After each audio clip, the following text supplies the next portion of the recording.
ആകാശത്ത് പറന്നു നടക്കുക എന്നുള്ളത് മനുഷ്യരുടെ പൊതുവെയുള്ള ഒരു ആഗ്രഹമാണ്, എൻ്റെയും നിങ്ങളുടെയും ഒക്കെ. സോ അങ്ങനെ പറന്നു നടക്കാൻ, കാഴ്ചകൾ കാണാൻ താല്പര്യം കൂടുമ്പോൾ തീർച്ചയായിട്ടും അതുമായി ബന്ധപ്പെട്ടിട്ടുള്ള സാഹചര്യങ്ങൾ തിരഞ്ഞു നടക്കും. സോ ഇന്നത്തെ അവൈലബിൾ ഓപ്ഷൻ എന്നുള്ളത് ഒബ്വിയസ്ലി എയർലൈൻസ് ഫ്ലൈറ്റ്സ് ആണ്. സോ അത് ഓടിക്കാൻ തീർച്ചയായിട്ടും നമുക്ക് ലൈസൻസ് ആവശ്യമാണ്. സോ ലൈസൻസ് നേടാൻ രണ്ട് രീതിയുണ്ട്. ഒന്ന് കൊമേഴ്ഷ്യൽ പൈലറ്റ് ലൈസൻസ് CPL ആണ്, മറ്റത് പ്രൈവറ്റ് പൈലറ്റ് ലൈസൻസ് PPL ആണ്.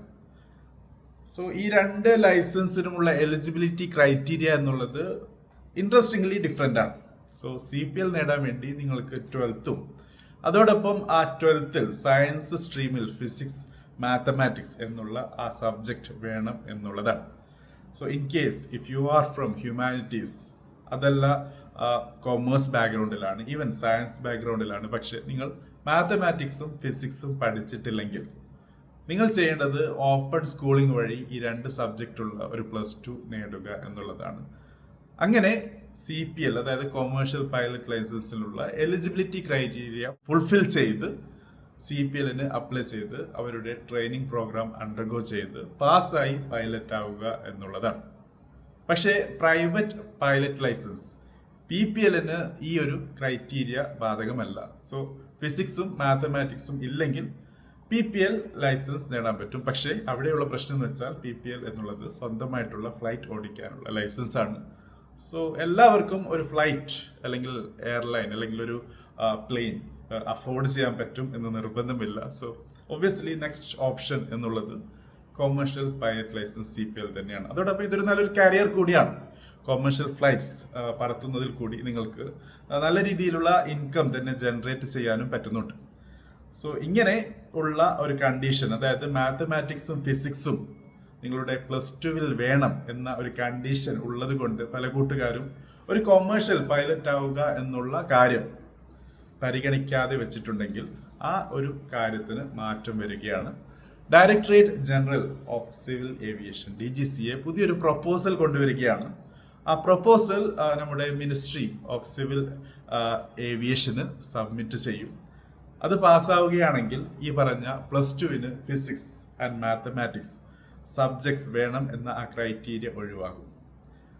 1990 മധ്യത്തിൽ ആണ് തീർച്ചയായിട്ടും ഈ ശരിക്കും +2 ഫിസിക്സ് മാത്തമാറ്റിക്സ് എന്നുള്ള സബ്ജക്ട് കോമ്പിനേഷൻ ഒരു ക്രൈറ്റീരിയ ആയി വന്നിട്ടുള്ളത്. അതിനു മുമ്പ് 10th മതിയായിരുന്നു. ഏതായിരുന്നാലും മാറ്റം വന്നു, കാര്യങ്ങൾ കുറച്ചും കൂടി സ്ട്രിക്റ്റ് ആയി. ആ ഒരു strictness with respect to physics and mathematics മാറാൻ പോവുകയാണ്.